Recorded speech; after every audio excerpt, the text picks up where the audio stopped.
श्री राधा रानी की, श्रीमद् भागवत महापुराण की, श्री व्यास भगवान की,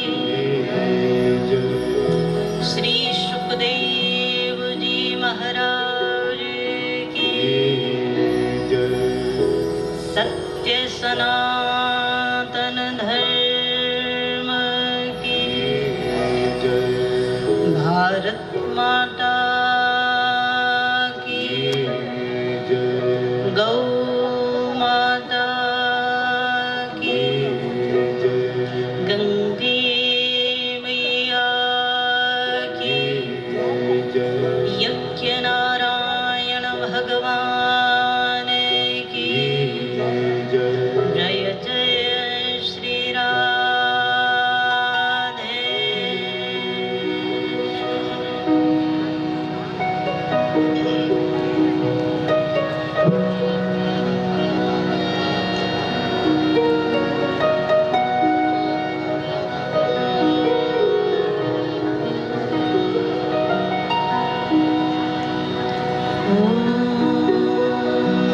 स्वस्ति श्री गणेशाय नमः। श्रीमते रामानुजाय नमः।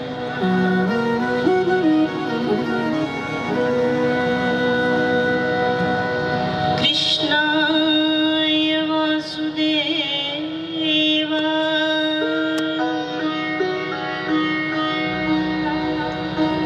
हरे परमात्मने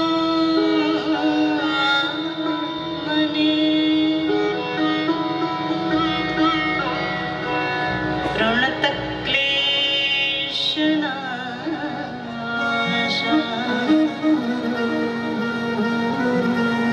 गोविन्दाय नमो नमः।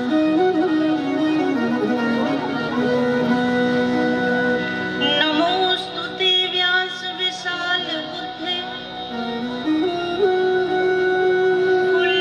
फुल्लारविन्दाय त्वत्पत्रनेत्र,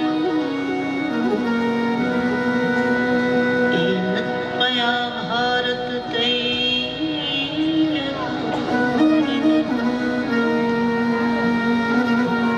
प्रज्वालितो ज्ञानमयः प्रदीपः,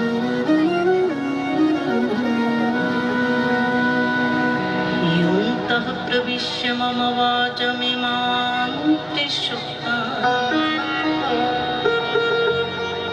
सञ्जीवत्यखिलशक्तिधरः स्वधाम्।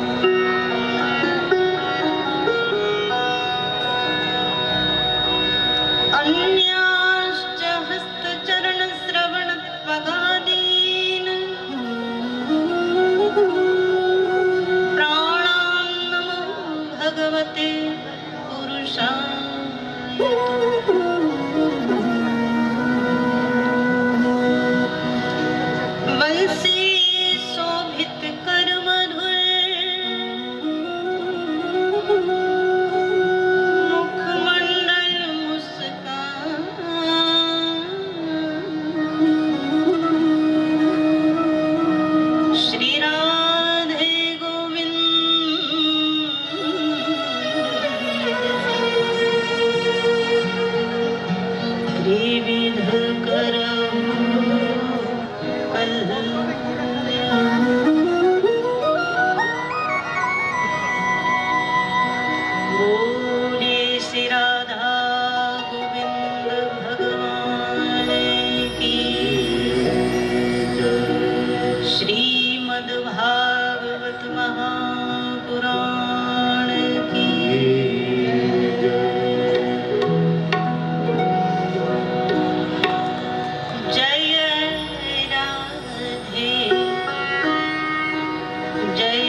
परम मंगलमय रिकॉर्डिंग हो रहा है।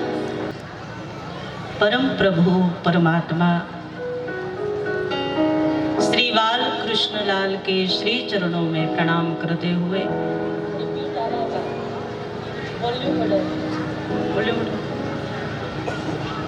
श्री भगवान की अतिशय कृपा में श्री भगवती राधे रानी की अतिशय कृपा में हम आप सभी लोग भाव से विराजमान हैं। यहाँ बड़ा ही सुंदर मंगलमयी दिव्य अनुष्ठान स्वर्गीय श्री रमेश प्रसाद यादव जी की पुण्य स्मृति में भगवान श्री राधा कृष्ण जी की प्राण प्रतिष्ठा महामहोत्सव, यज्ञ नारायण भगवान का दिव्य दर्शन और श्रीमद् भागवत की पावन पुण्यमयी मोक्षदायिनी कथा ज्ञान यज्ञ, और इन सब के लिए भगवान ने निमित्त बनाया आप सबके मध्य की ही इस भूमि से जुड़ी हुई, जन जन के मन से जुड़ी हुई सहज सरल हमारे यहाँ की सांसद और इस समय भारत सरकार में राज्य शिक्षा मंत्री आदरणीय माननीय श्रीमती अन्नपूर्णा देवी जी, एक बार आपके लिए करतल ध्वनि व्यास पीठ से बार बार आपके लिए बहुत बहुत मंगल कामना शुभकामना। समाज के कार्य में, धर्म के कार्य में निरंतर आप ऐसे ही जुड़े रहे और सारे समाज को जोड़ कर रखें, इसके लिए भगवान आपको शक्ति प्रदान करे। यहाँ हमारे मध्य में सारठ के विधायक माननीय श्री रणधीर सिंह जी जो पूर्व मंत्री भी हैं, एक बार आपके लिए भी करतल ध्वनि व्यास पीठ से आपके लिए बहुत बहुत शुभकामनाएं। और आप जो भी गणमान्य यहाँ बैठे हैं, सबके लिए सबका नाम ले पाना मुश्किल होता है, लेकिन आप सबको व्यास पीठ से बहुत बहुत शुभकामनाएं। श्रीमद् भागवत की जो कथा है, ये यद्यपि 18,000 श्लोकों में, कल हमने बताया था ना 12 स्कंद 18,000 श्लोक और 365 अध्याय में श्रीमद् भागवत की रचना हुई। लेकिन इस संपूर्ण श्रीमद् भागवत में श्री राधा रानी का कहीं नाम नहीं है। प्रत्यक्ष रूप में राधा नाम नहीं आया, और इस पर बड़े बड़े बहस होती है, शास्त्रार्थ होते हैं, बड़ी बड़ी चर्चाएं होती हैं, चिंतन होता है कि श्री राधा रानी जो अधिष्ठात्री है, श्री राधा रानी जो शक्ति है, जो भक्ति है, जो प्रिया है, जो आह्लादनी शक्ति है, ऐसी श्री राधा रानी का नाम श्रीमद् भागवत में क्यों नहीं आया? कहते हैं बिना राधा के श्याम भगवान श्री कृष्ण भी जीव पर कृपा नहीं करते। भगवान की कृपा चाहिए, श्री कृष्ण की कृपा चाहिए, तो पहले श्री राधा रानी की कृपा अवश्य चाहिए, अति आवश्यक है। तो ऐसी करुणामयी, कृपामयी, ममतामयी श्री राधा रानी का नाम क्यों नहीं है?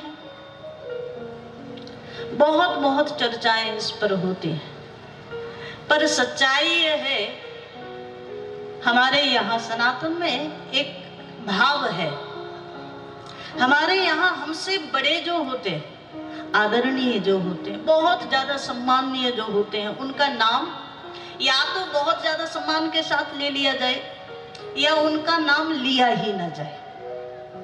जैसे हमारे यहाँ सनातन में, भारत में तो विशेष रूप से ये परंपरा है, आज की वर्तमान की स्थिति छोड़ दें तो क्या धर्म पत्नी पति का नाम लेती है? इस क्षेत्र में है क्या? नहीं लेती ना। ये माताएं बैठी हैं, पति देव का नाम लेती हो? कहा महाराज कहीं कोई ऐसी अति आवश्यकता हो जाए जहां लेना ही पड़ जाए वहां ले लो, कोई बुराई नहीं।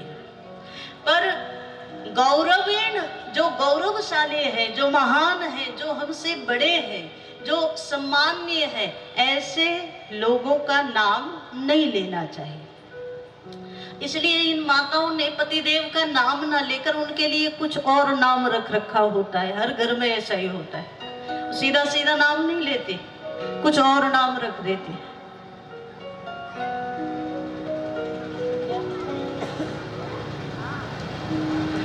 हाँ, इधर मध्य भारत में तो ऐसा होता है कि जैसे माताएं घर में नाम नहीं लेती पतिदेव का, तो क्या करते हैं, कभी ये जी, कभी ओ जी, कभी किसी नाम से ऐसे ही बुलाते ना। यहां भी ऐसे ही करते हो। गुरु का नाम नहीं लिया जाता, हमारे यहाँ सनातन में कहते गुरु का नाम नहीं लेना है, तो बड़े सम्मान के साथ, बड़े आदर के साथ। तो श्री सुखदेव भगवान के गुरु है श्री राधा रानी, और संपूर्ण श्रीमद् भागवत श्री सुखदेव भगवान ने अपने श्रीमुख से परीक्षित को श्रवण कराया। तो जहां जहां भी राधा नाम आने का नंबर आया, वहां वहां ऐसा हमारे यहाँ शास्त्रों में, अन्य ग्रंथों में वर्णन है कि सुखदेव जी जब भाव से राधा नाम ले लेते तो 6 महीने की मूर्छा में चले जाते थे। 6 महीने तक राधा नाम में ही गोते लगाते रहते। अच्छा, परीक्षित के पास कितना समय था? कहा परीक्षित के पास तो केवल 7 ही दिन थे। 7वें दिन तक्षक के द्वारा डसने से मृत्यु होने वाली है परीक्षित की। अगर एक बार राधा कह देते सुखदेव भगवान और 6 महीने तक समाधि में चले जाते, तो फिर परीक्षित का क्या होता? तो जहां जहां भी श्रीमद् भागवत में राधा नाम आने का नंबर आया लीला में, वहां वहां श्री सुखदेव भगवान ने गोपी शब्द का उपयोग कर लिया या किसी और रूप में उसको कह दिया, लेकिन सीधा सीधा राधा नहीं कहा। हमारे यहाँ यत्र नार्यस्तु पूज्यन्ते रमन्ते तत्र देवता, हमारी संस्कृति वो है जहां नारी को नारायण से ज्यादा सम्मान दिया जाता है। क्या कहा गया? यत्र नार्यस्तु पूज्यन्ते रमन्ते तत्र देवता। जहां नारी की पूजा होती है वहां देवताओं का रमण होता है। पूजा मतलब सीधा सीधा ये मत समझ लेना कि आरती होती है, वंदन होता है, रोज घर जाओ तो पहले फूल माला चढ़ाओ, इसकी जरूरत नहीं है। पूजा का एक अर्थ होता है सम्मान करना। पूजा का मतलब जिस घर में नारी का सम्मान होता है वहां देवताओं का सदा सदा निवास होता है। और देखो, ये इतना सुंदर जो भव्य दिव्य आयोजन चल रहा है, ये भी तो शक्ति के द्वारा ही चल रहा है। श्रीमती अन्नपूर्णा जी जो आपके मध्य में बैठी है ना, ये भी शक्ति ही है और भगवान की शक्ति प्राप्त है, तभी ये चल रहा है महाराज, ऐसे तो नहीं चल जाएगा। और आज तो हम सोच रहे थे कि जिनका नाम ही अन्नपूर्णा हो, अन्नपूर्णा का मतलब समझते हैं? हमारे यहाँ जब जब कुछ भी खाने पीने की, अन्न की जहां बात आती है तो सबसे पहले आराधना अन्नपूर्णा की होती है, क्योंकि अन्नपूर्णा देवी वो है जो सारे विश्व का भरण पोषण करने वाली माँ है, वो अन्नपूर्णा कही जाती है। भगवान शंकर को भी जो भिक्षा देते वो अन्नपूर्णा है। तो इस समाज के लिए, इस देश के लिए, इस राष्ट्र के लिए, इस क्षेत्र के लिए आपके मध्य में जो बैठी है वो भी अन्नपूर्णा ही है ना। और जैसा नाम वैसा गुण, जैसा नाम होगा वैसा ही गुण होगा। तो ये तो आप सब लोगों की तालियां बता रही हैं कि कहीं ना कहीं समाज के लिए, इस क्षेत्र के लिए आपने बहुत किया है।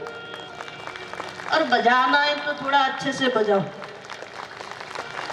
बोलो राधा गोविंद भगवान की। अच्छा, कई लोग तो ताली बजाते हैं तो बजाते बजाते भी सोचते हैं पड़ोसी बजाए तो बजाए, बगल वाले को देखेंगे। जब बजाना है तो बजाओ।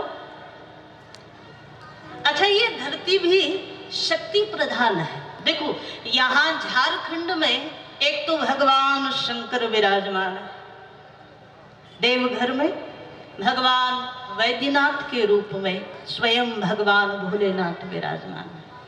एक झारखंड की इस धरती पर शक्ति का भी स्थान है ना। एक जो हमने पढ़ा है, सबसे बड़ा शक्ति पीठ छिन्नमस्तिका देवी का यहाँ विराजमान है। और कल हमारी चर्चा हो रही थी श्रीमती अन्नपूर्णा जी से, तो उन्होंने भी एक बात कही कि मेरी आराध्या शक्ति ही है, मेरी आराध्या भगवती दुर्गा ही है। तो हमें भी लगा कि आप लोगों के मध्य में है, तो आज भगवती दुर्गा का एक सुंदर सा भाव जो आप लोगों के क्षेत्र में अक्सर गाया जाता है और हमने सुना है, उस भाव को आप लोगों के मध्य, आप लोगों के साथ हम आप सभी लोग शक्ति की आराधना में एक बार प्रणाम करें।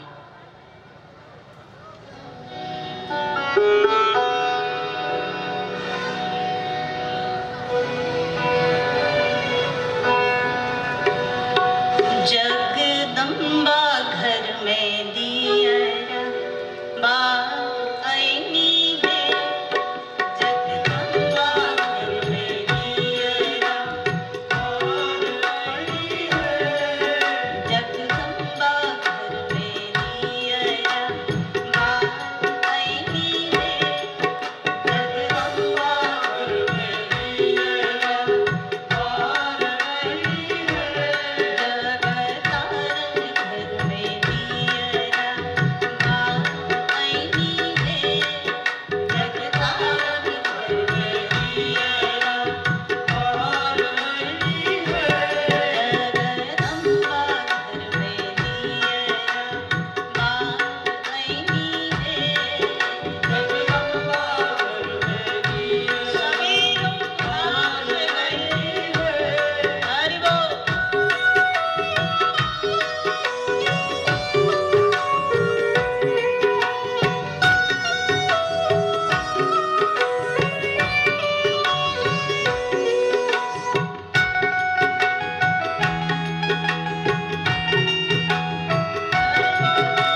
शक्ति के शक्तिमान नहीं मिलता, बिना राधा के श्याम नहीं मिलता, बिना सीता के राम नहीं मिलते और बिना गौरी के शंकर नहीं मिलते। तो ये वो धरा है जहाँ शक्ति की आराधना पहले। यत्र नार्यस्तु पूज्यन्ते रमन्ते तत्र देवता।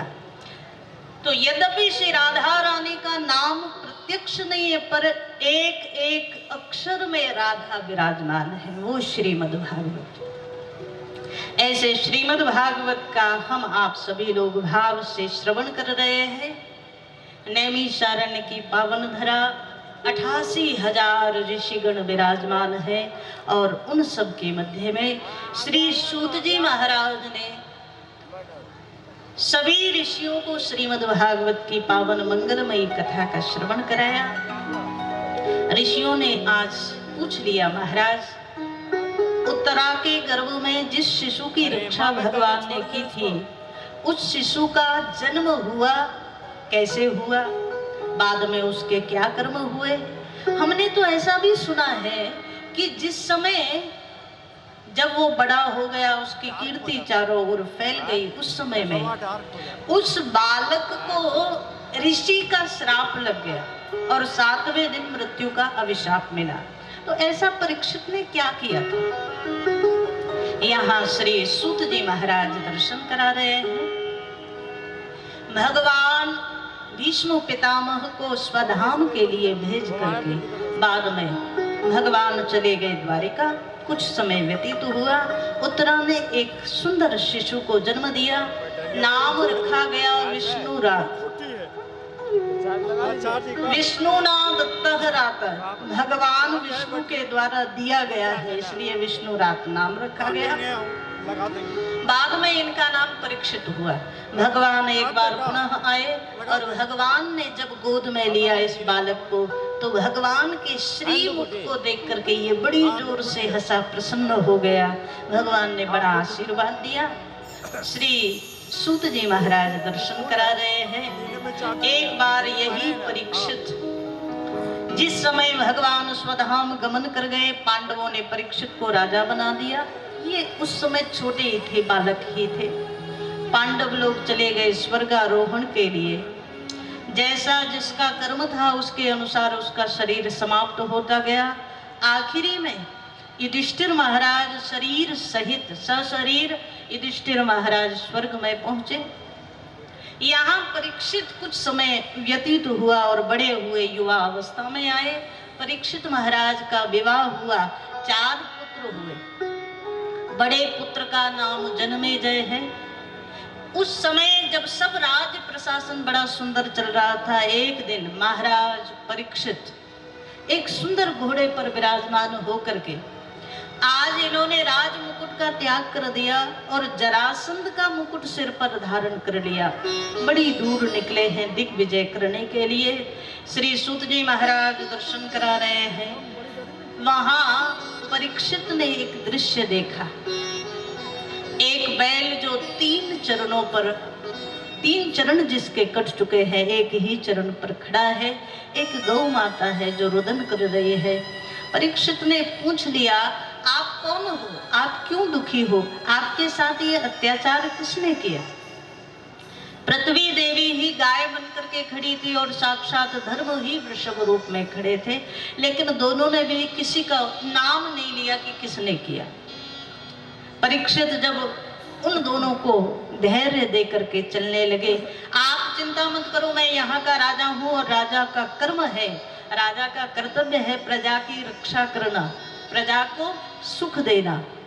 तो मैं उस अधर्मी को ढूंढ करके लाऊंगा जिसने आपके साथ ये किया और उसे दंड दूंगा। ये कह करके परीक्षित लौटे और जब 2-4 कदम ही आगे बढ़े, उसी समय परीक्षित ने देखा एक बड़ा भयंकर सा काला कलूटा स्वरूप लेकर के एक काल पुरुष नंगी तलवार से वृषभ का आखिरी चरण काटने में लगा। ये वृषभ कौन है? ये धर्म ही है। धर्म के 4 चरण होते हैं, शौच, दया, दान और सबसे बड़ी चीज सत्य। लेकिन जैसे जैसे समय व्यतीत होता है वैसे वैसे एक एक चरण कटता गया। कलयुग में केवल एक बचा है, जेन केन विधि दीने दान करई कल्याण। कलयुग में सत्य बचा है क्या? बोले नहीं बचा महाराज। यहाँ हर व्यक्ति, अच्छा आपसे हम पूछ रहे हैं, आपको सच पसंद है कि झूठ? आपको क्या अच्छा लगता है? सच अच्छा लगता है? आपको क्या अच्छा लगता है? सच ना। जब कोई सामने खड़ा हो तो हम कहते हैं देखो झूठ मत बोलना, हमें झूठ से बड़ी नफरत है, हमें सच पसंद है। अच्छा सारी दुनिया में आप किसी से पूछ लो, उसको सच ही पसंद है, सत्य ही पसंद है, फिर समझ नहीं आता झूठ बोलता कौन है। जब सबको सत्य पसंद है, बस समस्या ये हमें सत्य सुनना पसंद है।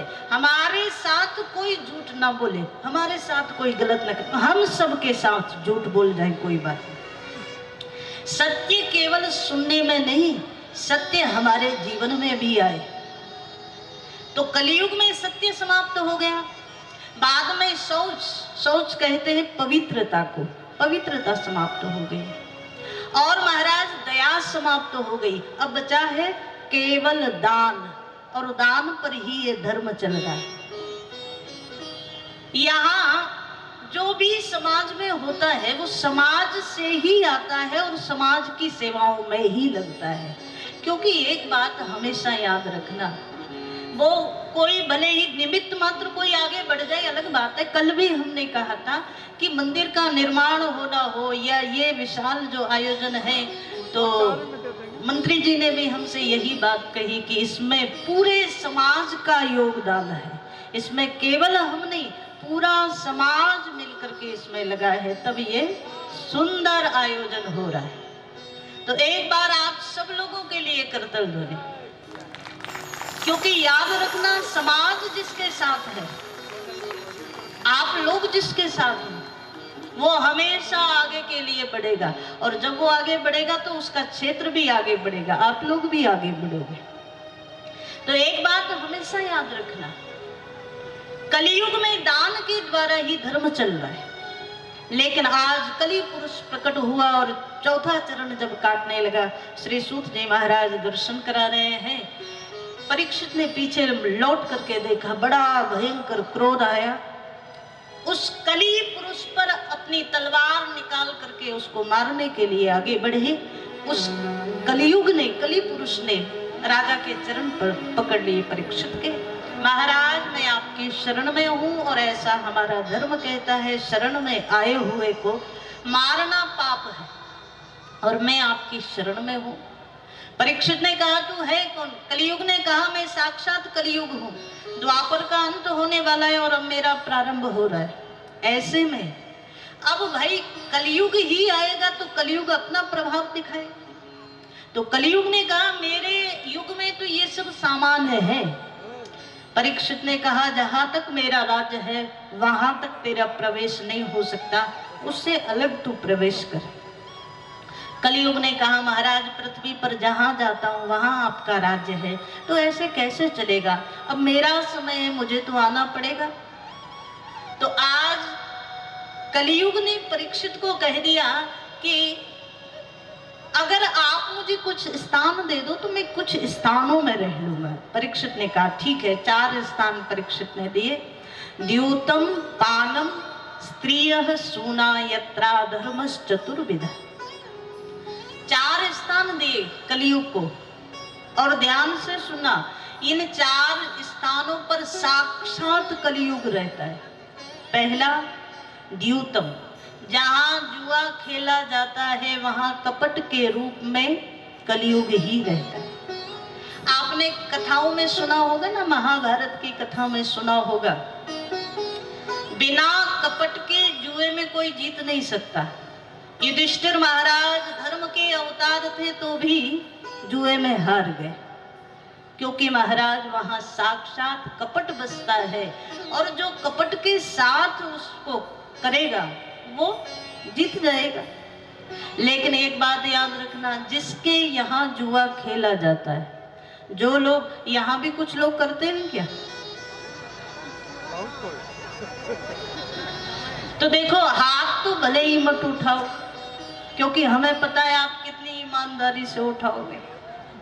लेकिन हाँ, एक बात समझ लो, जिस घर में कोई भी जुआ खेलने की आदत अगर किसी को लग गई, तो घर के विनाश के लिए कोई और दूसरी चीज की जरूरत नहीं है। एक ही ये आदत आपके सारे घर का नाश करने वाली है। इसलिए जितना जल्दी हो जाए इसका, अगर आप में से कोई भी हो तो कम से कम कथा में से एक सूत्र तो अपने जीवन में उतार सकते हो कि आज से जुआ खेलना बंद।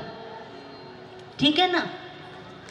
बहुत सारे लोगों को आपने देखा होगा, हमारे से ज्यादा अनुभव आपको होगा, जिस घर में ये होता है उस घर में कभी तरक्की नहीं होती। उस घर में हमेशा क्लेश रहेगा, हमेशा लड़ाई झगड़े रहेंगे, हमेशा लोग मरने मारने को तैयार रहेंगे। तो ऐसा काम करना क्यों? आज से बिल्कुल बंद कर दो। कितने लोग तैयार हैं इसके लिए? जरा एक बार हाथ उठा करके बताओ। अब देखो, आप लोग कितने भोले वाले हो।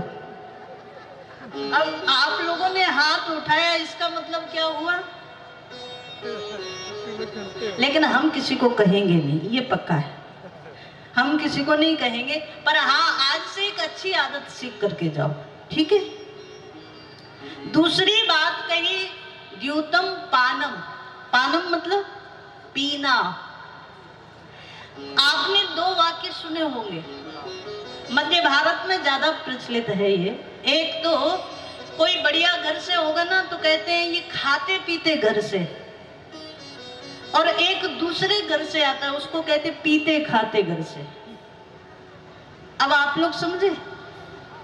सबसे बड़ी बात है, जैसे जुआ खेलने वाला कभी आगे जीवन में तरक्की नहीं कर सकता। दूसरी बात, पानम, जहां पर कोई भी किसी भी प्रकार के नशे किए जाते हो, पानम में केवल मदिरा नहीं, कोई भी किसी प्रकार का नशा होता हो, वहां साक्षात कलयुग का निवास है। अब तो बड़ी समस्या है महाराज। आजकल तो ये फैशन हो गया है ना? लोग फैशन के नाम पर कहते हैं ये तो फैशन है, पार्टियों में सब चलता है। लेकिन आपको एक बात बताएं, जो चीज आपके स्वास्थ्य के लिए ठीक नहीं, जो चीज आपके चिंतन के लिए, आपके चिंतन को बिगाड़ दे, जो चीज मानव को दानव बना देती है, उस चीज का उपयोग क्यों करना? ये मनुष्य शरीर मिला है, ये 84 लाख योनियों में एक बार मिलता है। इसमें भी अच्छा कुल मिल गया, अच्छा परिवार मिल गया, भगवान ने 2 हाथ 2 पैर दिए, सोचने के लिए बुद्धि दी, इतना सब तुम्हारे पास है, तो अच्छा कर्म करो और समाज में अपने आप को एक ऐसा महापुरुष के रूप में स्थापित करो कि सारा समाज तुम्हारे पद चिन्हों पर चले, तब तो तुम्हारा मानव बनना सार्थक है। तो अगर आपके क्षेत्र में भी, आप लोग तो बड़े धर्मात्मा बैठे हैं, आप लोगों से तो नहीं कह सकते, लेकिन अगर आपके आस पड़ोस में कोई हो, आपके क्षेत्र में कोई हो और जो पीता हो, तो उसको कहना आज से कथा में ये नियम दिलाया गया कि आज से पीना बंद। कितने लोग तैयार हैं जरा बताओ? कितने लोग इस नियम के लिए तैयार हैं? अरे हमने आपके लिए थोड़ी कहा, आपके पड़ोस में अगर कुछ हो रहा है, पड़ोसियों को तो सुधार सकते हो, अपने पड़ोस वालों को सुधारोगे कि नहीं? हाँ, एक बार मन से संकल्प कर लो, दुनिया की कोई ताकत तुम्हें पिला नहीं सकती, ये निश्चित मान लेना। और जीवन में आगे बढ़ना है, परिवार को आगे बढ़ाना है, बच्चों को कुछ करना है, कराना है, तो ये आदत को छोड़ दो। ये साक्षात कलयुग का वास है यहाँ। और महाराज, इसने अनेक अनेक परिवारों का नाश कर दिया। इसलिए आज से ये अपने जीवन में संकल्प लो कि आज से पीना बंद। तीसरी बात कही, स्त्रिय सूना यत्रा धर्मस् चतुर्विधः। कलयुग ने कहा तीसरी बात, जहां वैश्यावृत्ति होती है वहां पर साक्षात कलयुग रहता है। चौथी बात, जहाँ हिंसा होती है वहाँ साक्षात कलयुग का निवास है। हमें भगवान की कृपा चाहिए तो इन चारों जगह से हमें अपने आप को दूर करना ही पड़ेगा। कृष्ण कृपा चाहिए ना, तो हमें इन चारों जगह से अपने मन को हटाना पड़ेगा, क्योंकि यहाँ कलयुग है, और जहाँ कलयुग है वहाँ भगवान होते तो है पर भगवान छुप जाते हैं। पीने खाने वाला व्यक्ति, उसको बहन और बिटिया में अंतर नहीं नजर आता, होता है ना, बुद्धि समाप्त हो जाती है। तो ये जितनी चीजें इसमें कलयुग ही बुद्धि में बैठ जाता है।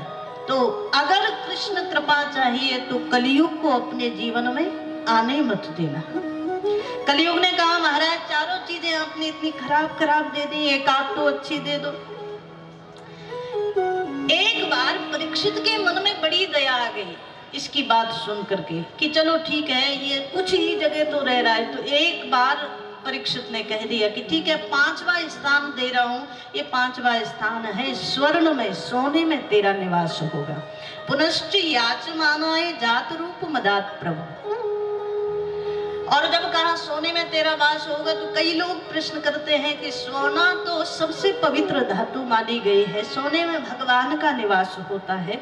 जिस समय भगवान अपनी ऐश्वर्य शक्ति का वर्णन करते हैं, विभूतियों का वर्णन करते हैं, तो गीता में भी और श्रीमद् भागवत के 11 स्कंद में भी श्री भगवान कहते हैं धातु नाम अस्मि कांचनम, मैं सब धातुओं में सोना हूँ, स्वर्ण हूँ।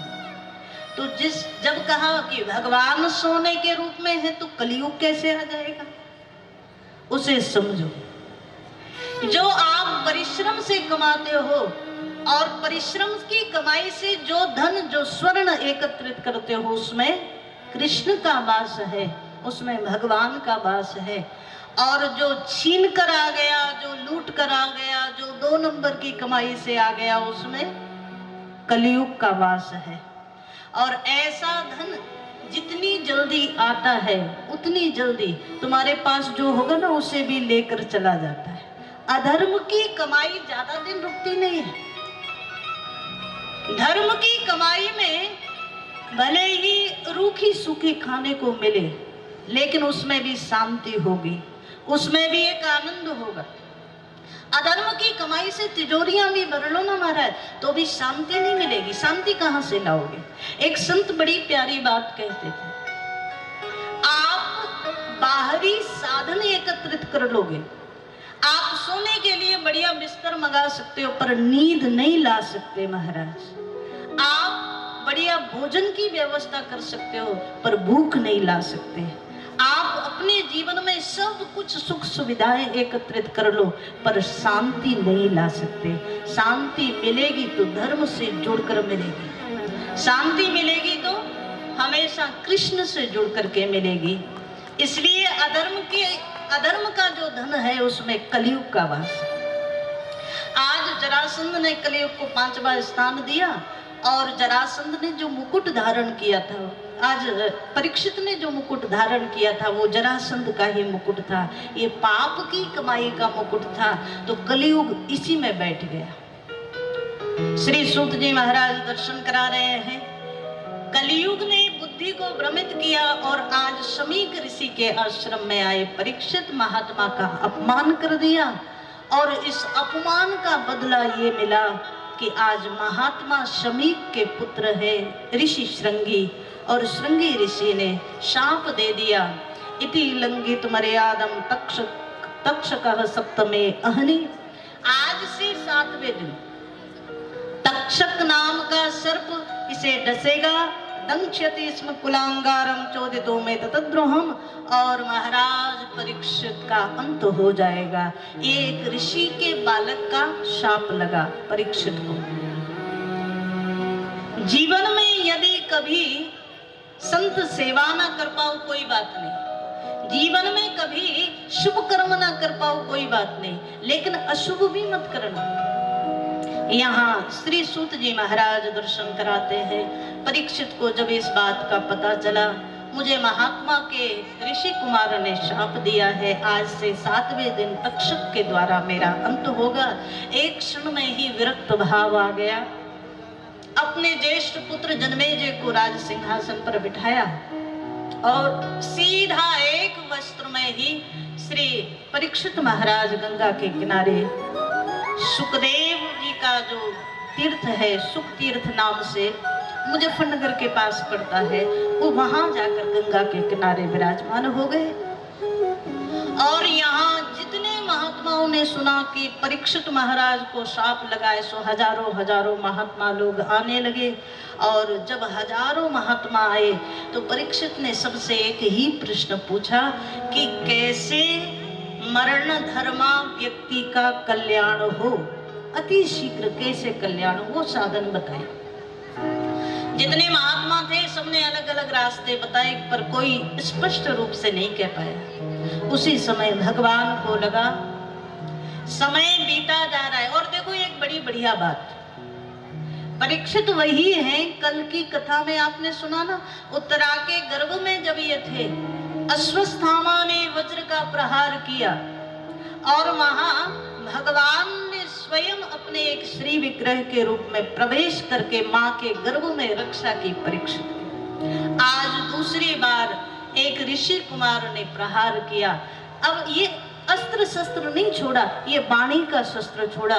तो भगवान को लगा वाणी के शस्त्र का उत्तर देने के लिए मैं वाणी के अधिष्ठात्रा, वाणी के साक्षात प्रकट स्वरूप श्री सुखदेव जी को ही भेजूं। वाणी के अस्त्र का उत्तर देने के लिए सुखदेव भगवान, और कई संत तो कहते हैं सुखदेव जी के रूप में स्वयं भगवान ही प्रकट हो गए। बोल सुखदेव भगवान की।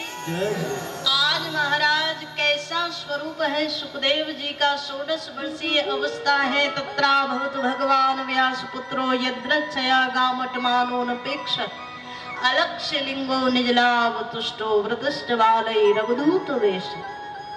16 वर्षीय अवस्था, कोई चिन्ह नजर नहीं आ रहा, यज्ञोपवीत भी शरीर पर नहीं है। नग्न अवस्था में परमहंस की गति में श्री सुखदेव जी महाराज चले आ रहे हैं। साथ में कौन है? बोले छोटे छोटे बच्चों ने घेर रखा है, कोई हंसी कर रहा है, कोई मजाक कर रहा है, लेकिन श्री सुखदेव भगवान तो अलक्ष्य लिंगो निज लाभ तुष्टो, अपने लाभ में ही आनंदित होते हुए आ रहे हैं। निज लाभ तुष्टो मतलब श्री संतों ने, विद्वानों ने बड़े सुंदर भाव से कहा, निजाया श्री राधा कृष्ण योः तयोर दर्शन एव लाभ। निज का मतलब श्री राधा कृष्ण के दर्शन अपने हृदय में करते हुए श्री सुखदेव महाराज का आगमन हुआ। बड़े बड़े महात्माओं ने उठ करके साष्टांग प्रणाम किया, हजारों महात्माओं ने चरणों में दंडवत किया, और सबके मध्य से बिना किसी की ओर देखे हुए निर्विकार भाव से सुखदेव महाराज का प्रवेश हुआ। परीक्षित ने प्रणाम किया और आज एक स्थान दिया, आसन दिया बैठने के लिए। सुखदेव भगवान आकर विराजमान हुए। सब ऋषियों ने कह दिया, परीक्षित अब तेरे कल्याण में कोई संदेह नहीं है। क्यों? अभी तक प्यासा व्यक्ति कुएं के पास जाता था। आपने कहावत सुनी होगी ना, प्यासा कुएं की ओर चलता है, पर यहाँ उल्टा हुआ, यहाँ कुआं ही प्यासे की ओर चला है। सुखदेव जी को थोड़ी आवश्यकता थी, आवश्यकता परीक्षित को थी। लेकिन आज भगवान की प्रेरणा से श्री सुखदेव जी परीक्षित की ओर आए और यहाँ परीक्षित ने चरणों में निवेदन करके अपने मन का भाव रख दिया।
पर स्वयं श्री सुखदेव भगवान विराजमान हुए।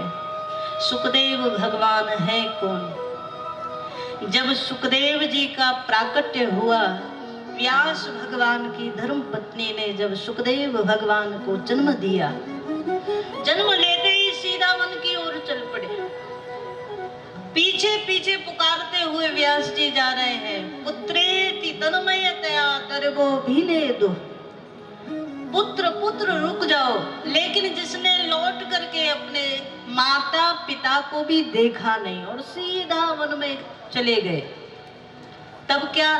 तरवह वृक्षाः अविनेदुः उत्तरम तदु। उस समय व्यास जी को सब वन के वृक्षों ने उत्तर दिया, व्यास जी आप किसे रोकने का प्रयास कर रहे हैं? भगवान की माया